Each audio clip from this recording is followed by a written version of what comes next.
ಎಲ್ಲರಿಗೂ ನಮಸ್ಕಾರ.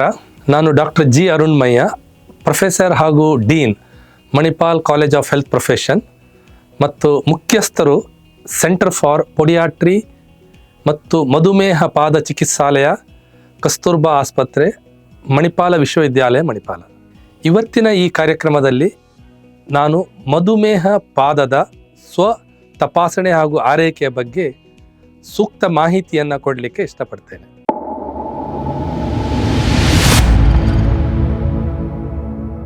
ಇತ್ತೀಚಿನ ದಿನಗಳಲ್ಲಿ ಮುಖ್ಯವಾಗಿ ನಮ್ಮ ಯಾಂತ್ರಿಕ ಜೀವನ ಹಾಗೂ ಆಧುನಿಕತೆಯಿಂದ ಈ ಲೈಫ್ ಸ್ಟೈಲ್ ಡಿಸೀಸ್ ಅಂತ ಹೇಳ್ತೇವೆ. ಲೈಫ್ ಸ್ಟೈಲ್ ಡಿಸೀಸ್ ಅಂತ ಹೇಳಿದರೆ ಜೀವನ ಶೈಲಿಯ ಬದಲಾವಣೆಯಲ್ಲಿ ಬರುವಂಥ ಕಾಯಿಲೆ ಮುಖ್ಯವಾಗಿ ಮಧುಮೇಹ ಆಗಿರ್ತದೆ. ಒಂದು ಅಂಕಿಅಂಶದ ಪ್ರಕಾರ 2021ರಲ್ಲಿ ಮುಖ್ಯವಾಗಿ 75 ಮಿಲಿಯನ್ಗಿಂತ ಹೆಚ್ಚಿನ ಭಾರತೀಯರು ಈ ಒಂದು ಮಧುಮೇಹ ಕಾಯಿಲೆಯಿಂದ ಬಳಲ್ತಾ ಇದ್ದಾರೆ. ಅದೇ ರೀತಿಯಲ್ಲಿ 2040ರಲ್ಲಿ ಅದು ಸಾಧಾರಣ 125 ಮಿಲಿಯನ್ ಆ ಸಂಖ್ಯೆ ಕೂಡ ಏರಲಿಕ್ಕೆ ಸಾಧ್ಯತೆ ಇರ್ತದೆ. ಇದನ್ನು ಯಾಕೆ ಹೇಳ್ತಾ ಇದ್ದೇನೆ ಅಂತ ಹೇಳಿದರೆ, ಮುಖ್ಯವಾಗಿ ಮಧುಮೇಹದಲ್ಲಿ ಅದನ್ನು ನಾವು ಸ್ಲೋ ಕಿಲ್ಲಿಂಗ್ ಡಿಸೀಸ್ ಅಂತ ಹೇಳ್ತೇವೆ. ಅಂದರೆ ನಿಧಾನವಾಗಿ ದೇಹವನ್ನು ಆಕ್ರಮಿಸಿಕೊಳ್ಳುವಂತಹ ಒಂದು ಕಾಯಿಲೆ. ಸರಿಯಾದ ಶುಗರಿನ ಒಂದು ಹಿಡಿತವನ್ನು ನಾವು ಮಾಡ್ಕೊಳ್ಳದಿದ್ದರೆ ತಲೆಯಿಂದ ಪಾದದವರೆಗೆ ಕೆಲವು ಸಮಸ್ಯೆಗಳು ಬರುವ ಸಾಧ್ಯತೆ ಇರ್ತದೆ.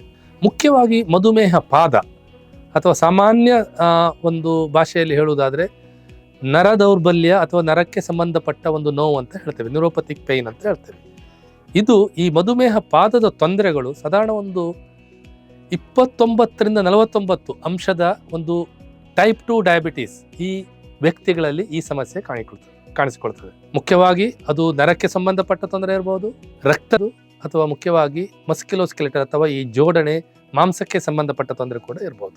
ಇದರಿಂದ ಏನಾಗ್ತದೆ ಅಂತ ಹೇಳಿದರೆ, ಈಗಿನ ಒಂದು ಸಮೀಕ್ಷೆ ಪ್ರಕಾರ 20 ಸೆಕೆಂಡ್ ನಾನು ಪುನಃ ಹೇಳ್ತಾ ಇದ್ದೇನೆ, ನಮ್ಮ ಭಾರತದಲ್ಲಿ ಮಧುಮೇಹ ಪಾದದ ತೊಂದರೆಯಿಂದ ಜನರು ತಮ್ಮ ಬೇರೆ ಬೇರೆ ಜೋಡಣೆಗಳನ್ನು, ಲೋವರ್ ಲಿಂಬಿನ ಜೋಡಣೆಗಳನ್ನು ಕಳೆದುಕೊಳ್ತಾ ಇದ್ದಾರೆ. ಯಾಕಂತ ಹೇಳಿದ್ರೆ ಅದು ಗ್ಯಾಂಗ್ರೀನ್ ಆಗಿ, ಇನ್ಫೆಕ್ಷನ್ ಆಗಿ, ಮತ್ತೆ ಉಳಿಸ್ಲಿಕ್ಕೆ ಆಗದೇ ಇರುವಂಥ ಸಮಯದಲ್ಲಿ ಆಂಪ್ಯುಟೇಷನ್ಸ್ ಅಥವಾ ಜೋಡಣೆಯನ್ನು ತೆಗಿಬೇಕಾಗ್ತದೆ. ಆದ್ದರಿಂದ ಈ ಒಂದು ಕಾಯಿಲೆಯ ಒಂದು ಪ್ರಮಾಣ ಹೆಚ್ಚುತ್ತಾ ಇರುವುದರಿಂದ ಜನರು ಅದಕ್ಕೆ ಹೆಚ್ಚಿನ ಒಂದು ಅರಿವನ್ನು ಕೊಡಬೇಕು. ಈ ಒಂದು ನನ್ನ ಒಂದು ಸಂದೇಶದಲ್ಲಿ ಅಥವಾ ಮಾಹಿತಿಯಲ್ಲಿ ಯಾವ ರೀತಿಯ ಒಂದು ತಪಾಸಣೆಯನ್ನು ನಾವು ಮಾಡ್ಕೊಳ್ಬೇಕು, ಆರೈಕೆಯನ್ನು ಮಾಡ್ಕೊಳ್ಬೇಕು ಅಂತ ಸೂಕ್ತವಾಗಿ ಹೇಳ್ತೇವೆ. ಮುಖ್ಯವಾಗಿ ಪಾದದಲ್ಲಿ ಅವರಿಗೆ ಒಂದು 2-3 ರೀತಿಯ ಒಂದು ಸಾಧಾರಣ ಲಕ್ಷಣಗಳು ಕಾಣಿಕೊಳ್ತದೆ. ಅದನ್ನು ಒಂದು ಸ್ಲಿಪ್ಪಿಂಗ್ ಆಫ್ ದ ಫುಟ್ವೇರ್ ಅಂತ ಹೇಳ್ತೇವೆ. ಅವರು ನಡೆಯುವಾಗ ಚಪ್ಪಲ್ ಜಾರಿದ ಗೊತ್ತಾಗುವುದಿಲ್ಲ, ಸ್ಪರ್ಶ ಜ್ಞಾನ ಕಡಿಮೆ ಆಗೋದ್ರಿಂದ. ಮತ್ತೆ ರಾತ್ರಿಯಲ್ಲಿ ಜೊಮ್ಮು ಬರುವುದು ಅಂತ ಹೇಳ್ತಾರೆ, ಒಂದು ನಮ್ನೆಸ್ ಅಥವಾ ಒಂದು ಎಳೆತದ ರೀತಿಯ ನೋವು ಇರ್ತದೆ. ಅಥವಾ ಈ ವ್ಯಾಸ್ಕ್ಯುಲರ್ ಅಥವಾ ರಕ್ತನಾಳಕ್ಕೆ ತೊಂದರೆ ಇದ್ದರೆ ಒಂದು 20-30 ಹೆಜ್ಜೆ ನಡೆದ ನಂತರ ನನಗೆ ಪಾದದಲ್ಲಿ ಅಥವಾ ಮೀನಕಡ್ಡದಲ್ಲಿ ನೋವು ಬರ್ತದೆ ಅಂತ ಹೇಳ್ತದೆ. ಅದನ್ನು ಕ್ಲಾಡಿಕೇಶನ್ ಅಂತ ಹೇಳ್ತೇವೆ. ಇದೆಲ್ಲವೂ ಬಹಳ ಒಂದು ವಾರ್ನಿಂಗ್ ಸೈನ್ ಅಂತ ಹೇಳ್ತೇವೆ, ಅಥವಾ ಈ ಲಕ್ಷಣಗಳು. ಅಂತಹ ಸಂದರ್ಭದಲ್ಲಿ ಅವರು ಸೂಕ್ತವಾಗಿ ವೈದ್ಯರನ್ನ ನೋಡಿ ಅದಕ್ಕೆ ತಪಾಸಣೆ ಮತ್ತು ಚಿಕಿತ್ಸೆಯನ್ನು ಮಾಡ್ಕೊಳ್ಬೇಕು. ಎರಡನೇದಾಗಿ ಅವರಲ್ಲಿ ಈ ತೊಂದರೆಗಳು ಬಂದಾಗ, ಮುಖ್ಯವಾಗಿ ನ್ಯೂರೋಪತಿಯ ಪೈನ್ ಇರ್ಬೋದು, ಅಥವಾ ರಕ್ತನಾಳಕ್ಕೆ ಸಂಬಂಧಪಟ್ಟ ತೊಂದರೆ ಇರ್ಬೋದು, ಅಥವಾ ಮಸ್ಕ್ಯುಲೋಸ್ಕೆಲೆಟಲ್ ಅಥವಾ ಬಯೋಮೆಕ್ಯಾನಿಕಲ್ ಚೇಂಜಸ್ ಅಂತ ಹೇಳ್ತೇವೆ, ಪಾದಕ್ಕೆ ಸಂಬಂಧಪಟ್ಟ ತೊಂದರೆಗಳಲ್ಲಿ ಅವರು ಈ ವಿಧ 2 ಅಂತ ಹೇಳ್ತೇವೆ. ಮಧುಮೇಹದಲ್ಲಿ 4 ವಿಧಗಳು ಉಂಟು. ಈ 2 ವಿಧದ ಜನರಲ್ಲಿ ಇದು ಸಾಮಾನ್ಯವಾಗಿ ಕಾಣಿಸಿಕೊಳ್ತದೆ. ಅವರು ಮಧುಮೇಹ ಟೈಪ್ 2 ಡಯಾಬಿಟೀಸಿನ ಒಂದು ಡಯಾಗ್ನೋಸಿಸ್ ಆದ 1 ವರ್ಷದಲ್ಲಿ ಈ ಒಂದು ತಪಾಸಣೆಯನ್ನು ಮಾಡ್ಕೊಳ್ಬೇಕು. ಅದರಿಂದ ಹೆಚ್ಚಿನ ಒಂದು ಮುಂದೆ ಬರುವಂಥ ತೊಂದರೆಗಳನ್ನು ಅವರು ತಡೆಗಟ್ಟಲಿಕ್ಕೆ ಆಗ್ತದೆ. ಇದು ಮುಖ್ಯವಾಗಿ ಎಲ್ಲರೂ ನೆನ್ಪಿಟ್ಕೊಳ್ಬೇಕಾದಂಥ ಅಂಶ. ಎರಡನೇದಾಗಿ ಮನೆಯಲ್ಲಿ ಕೂಡ ಅವರು ಸಾಮಾನ್ಯವಾಗಿ ಬರೇ ಪಾದದಲ್ಲಿ ನಡೆಯುವಾಗ, ಅವರಿಗೆ ಹತ್ತಿಯ ಮೇಲೆ ನಡೆದಾಗಾದರೆ, ಅಥವಾ ಹೆಚ್ಚಿನ ಒಂದು ಹೊರಗಡೆ ಈ ಸಾಮಾನ್ಯವಾಗಿ ನಾವು ನೋಡುವಂಥ ಒಂದು ರೋಗಿಗಳಲ್ಲಿ ಮಧ್ಯಾಹ್ನದ ಹೊತ್ತಿಗೆ ದೇವಸ್ಥಾನಕ್ಕೆ ಹೋಗ್ತಾರೆ, ದೇವಸ್ಥಾನಕ್ಕೆ ಹೋದಾಗ ಕಾಲಲ್ಲಿ ಗುಳ್ಳೆ ಬರ್ತದೆ, ಮತ್ತು ಅವರು ಇದರಿಂದ ಬ್ಲಿಸ್ಟರ್ ಅಥವಾ ಮತ್ತೆ ಮುಂದೆ ತೊಂದರೆಗಳು ಬರ್ತದೆ. ಅದು ಯಾಕಂತ ಹೇಳಿದ್ರೆ ಅವರಿಗೆ ಸ್ಪರ್ಶ ಜ್ಞಾನದ ಇಲ್ಲದೇ ಇರುವುದರಿಂದ ಅವರು ಈ ಒಂದು ಬಿಸಿಲಲ್ಲಿ ನಡೆದಾಗ ಅವರಿಗೆ ನೋವು ಗೊತ್ತಾಗೋದಿಲ್ಲ, ಎಷ್ಟು ಒತ್ತಡ ಕೊಡ್ತೇವೆ ಅಂತ ಕೂಡ ಗೊತ್ತಾಗೋದಿಲ್ಲ. ಅಂಥ ಸಂದರ್ಭದಲ್ಲಿ ಅವರು ಸಾಮಾನ್ಯವಾಗಿ ಹೊರಗಡೆ ನಡೆಯುವಾಗೆಲ್ಲ ಆದಷ್ಟು ಕಾಳಜಿಯನ್ನು ವಹಿಸಬೇಕು. ಮೂರನೇದಾಗಿ ನಮ್ಮ ಮುಖಕ್ಕೆ ನಾವು ಎಷ್ಟು ಒಂದು ಪ್ರಾಮುಖ್ಯತೆಯನ್ನು ಕೊಡ್ತೇವೆ, ಅದೇ ರೀತಿಯಲ್ಲಿ ಮಧುಮೇಹ ರೋಗಿಗಳು ಪಾದದ ಬಗ್ಗೆ ಕೂಡ ಹೆಚ್ಚಿನ ಒಂದು ಕಾಳಜಿಯನ್ನು ಕೊಡಬೇಕು. ಪ್ರತಿದಿನ ಎದ್ದ ಕೂಡಲೇ ಪ್ರತಿಯೊಂದು ಬೆರಳಿನ ಮಧ್ಯದಲ್ಲಿ ಪಾದದ ಮುಂಭಾಗ ಮತ್ತು ಹಿಂಭಾಗದ ಪಾದದಲ್ಲಿ ಎಲ್ಲ ಜೋಡಣೆಗಳನ್ನು ನೋಡ್ಕೊಳ್ಬೇಕು. ಎಲ್ಲಿಯಾದರೂ ಗಾಯ ಆಗಿದೆಯಾ, ಏನಾದರೂ ರೆಡ್ನೆಸ್ ಅಥವಾ ಕೆಂಪಾಗಿದೆಯಾ, ಇಂಥದ್ದನ್ನು ಅವರು ಕನ್ನಡಿಯನ್ನು ಹಿಡಿದು ನೋಡಲಿಕ್ಕೆ ಸುಲಭ ಆಗ್ತದೆ, ಅದನ್ನು ಮಾಡ್ಬೋದು. ಮತ್ತು ಅಂತಹ ಸಮಸ್ಯೆಗಳು ಏನಾದರೂ ಬಂದರೆ ಹೆಚ್ಚಾಗಿ ಏನು ಮಾಡ್ತಾರೆ ಅಂತ ಹೇಳಿದ್ರೆ, ಉಗುರಿನಲ್ಲಿ ಇನ್ಫೆಕ್ಷನ್ ಆದ ಕೂಡಲೇ ಅವರೇ ಕಟ್ ಮಾಡ್ಕೊಳ್ಳಿಕ್ಕೆ ಹೋಗ್ತಾರೆ. ಅದನ್ನು ಮಾಡಬಾರ್ದು. ಸೂಕ್ತವಾದ ಒಂದು ತಜ್ಞರಲ್ಲಿ ಬಂದು ಅವರ ತಪಾಸಣೆಯನ್ನು ಮಾಡಿ ಅದಕ್ಕೆ ಚಿಕಿತ್ಸೆಯನ್ನು ತಗೊಳ್ಬೇಕು. ಸಾಮಾನ್ಯವಾಗಿ ನಾವು ನೋಡ್ತಾ ಇರುವಂಥದ್ದು, ಹಳ್ಳಿಯ ಜನ ಅಂತ ಹೇಳೋದಿಲ್ಲ ನಾನು, ಸಾಧಾರಣ ಹೆಚ್ಚಿನವರು ಈ ಒಂದು ಸರಿಯಾದ ಒಂದು ಮಾಹಿತಿ ಇಲ್ಲದೇ ಇರುವುದರಿಂದ ಅವರೇ ಒಂದು ಸೆಲ್ಫ್ ಅಥವಾ ಹೋಮ್ ರೆಮಿಡಿಯನ್ನು ಮಾಡ್ಲಿಕ್ಕೆ ಹೋಗ್ತಾರೆ, ಮನೆ ಮದ್ದನ್ನು ಮಾಡ್ಲಿಕ್ಕೆ ಹೋಗ್ತಾರೆ. ಅದರಿಂದ ಏನಾಗ್ತದೆ, ಗಾಯ ದೊಡ್ಡದಾಗ್ತದೆ, ಇನ್ಫೆಕ್ಷನ್ಸ್ ಆಗ್ತದೆ, ಗ್ಯಾಂಗ್ರೀನ್ ಆಗ್ತದೆ. ಮತ್ತು ಆಸ್ಪತ್ರೆ ಬಂದಾಗ ವೈದ್ಯರಿಗೆ ಆ ಪಾದವನ್ನು ಸೇವ್ ಮಾಡಲಿಕ್ಕೆ ಬಹಳ ಕಷ್ಟ ಆಗ್ತದೆ. ಆದ್ದರಿಂದ ನಿರ್ಲಕ್ಷ್ಯ ಮಾಡದೆ ಕೂಡಲೇ ವೈದ್ಯರನ್ನು ಸಂಪರ್ಕಿಸಿ ಅದಕ್ಕೆ ಸರಿಯಾದ ಒಂದು ತಪಾಸಣೆ ಹಾಗೂ ಚಿಕಿತ್ಸೆಯನ್ನು ಮಾಡಿಕೊಳ್ಬೇಕು. ಮತ್ತು ಮೂರನೆಯದಾಗಿ, ಯಾವತ್ತೂ ಅವರು ಬರೀ ಕಾಲಲ್ಲಿ ನಡಿಬಾರ್ದು. ನ್ಯೂರೋಪತಿಯ ಸಿಂಪ್ಟಮ್ಸ್ ಅಥವಾ ಲಕ್ಷಣಗಳೇನಾದರೂ ಇದ್ದಲ್ಲಿ ಬರೀ ಕಾಲಲ್ಲಿ ನಡೆಯುವಂಥದ್ದನ್ನು ಅವರು ಮುಖ್ಯವಾಗಿ ಹೊರಗಡೆ ಹೋಗುವಾಗ ಅದನ್ನು ಅವಾಯ್ಡ್ ಮಾಡಬೇಕು, ಅಥವಾ ಅಂಥ ಒಂದು ಅಭ್ಯಾಸವನ್ನು ಮಾಡ್ಕೊಳ್ಬಾರ್ದು. ನಾವು ಆಸ್ಪತ್ರೆಗೆ ಬಂದಾಗ ಏನು ಮಾಡ್ತೇವೆ ಅಂತ ಹೇಳಿದರೆ, ಸರಿಯಾದ ಒಂದು ತಪಾಸಣೆಯನ್ನು ಮಾಡಿ ಯಾವ ರೀತಿಯ ಅವರಿಗೆ ಪಾದದ ತೊಂದರೆ ಉಂಟು ಅದನ್ನು ನಾವು 3 ವಿಧ ಮಾಡ್ತೇವೆ. ಅಂದರೆ ಲೋ, ಮಾಡ್ರೇಟ್ ಅಥವಾ ಸಿವಿಯರ್ ಅಂತ. ಅಂದರೆ ಕಡಿಮೆ, ಸಾಧಾರಣ, ಮಧ್ಯಮ ಮತ್ತು ಹೆಚ್ಚಿನ ಒಂದು ತೊಂದರೆ ಇರುವಂಥದ್ದು.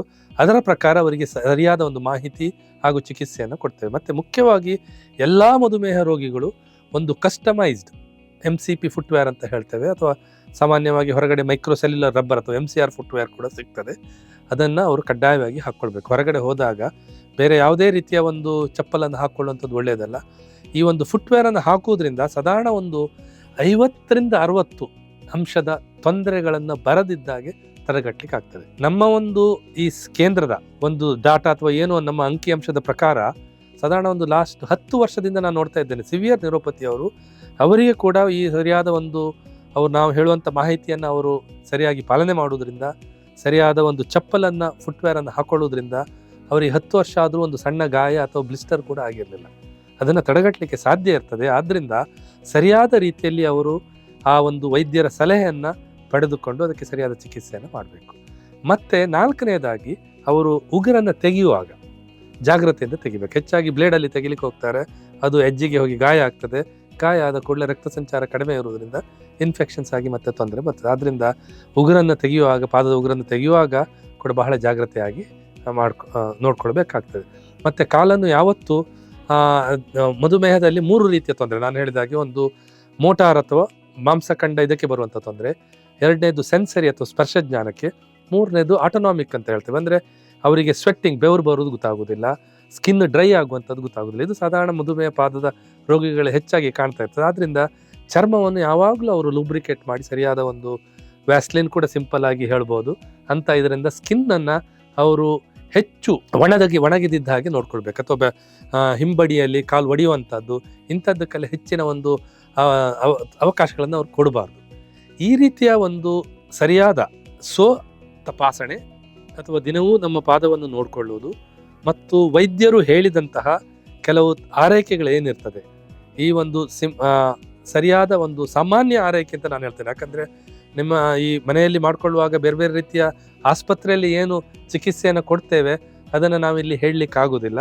ಅದರಿಂದ ಮನೆಯಲ್ಲಿ ನೀವು ಹೇಗೆ ನೋಡ್ಕೊಳ್ಬೇಕು ಅದನ್ನು ನೀವು ಸರಿಯಾಗಿ ಪಾಲನೆ ಮಾಡಿದರೆ ಮುಂದೆ ಬರುವಂಥ ತೊಂದರೆಗಳನ್ನು ತಡೆಗಟ್ಟಲಿಕ್ಕೆ ಆಗ್ತದೆ. ಮತ್ತು ನ್ಯೂರೋಪತಿ ಪೇಯ್ನ್ ಅಂತ ಹೇಳ್ತೇವೆ. ನ್ಯೂರೋಪತಿ ಪೇಯ್ನ್ ಇರುವವರಿಗೆ ನಮ್ಮಲ್ಲಿ ಕೂಡ ಒಳ್ಳೆಯ ರೀತಿಯ ಚಿಕಿತ್ಸೆ ಉಂಟು.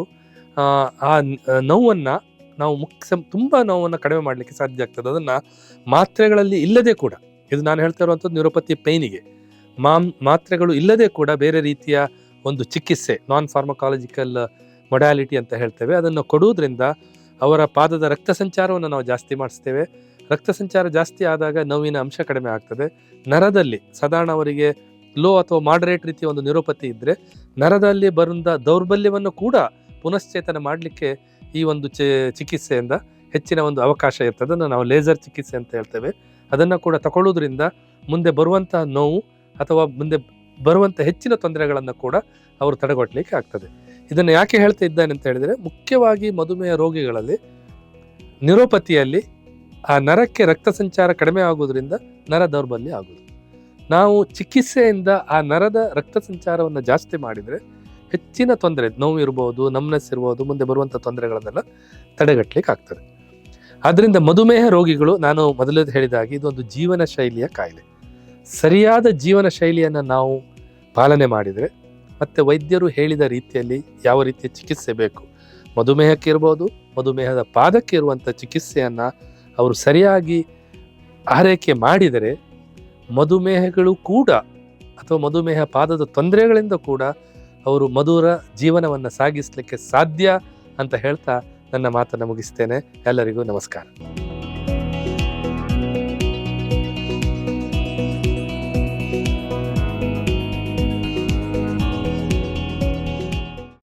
ಜಗವನ್ನೇ ಅಂಗೈಲಿ ನೋಡಿ ಜನಮನದ ಈ ಜೀವನ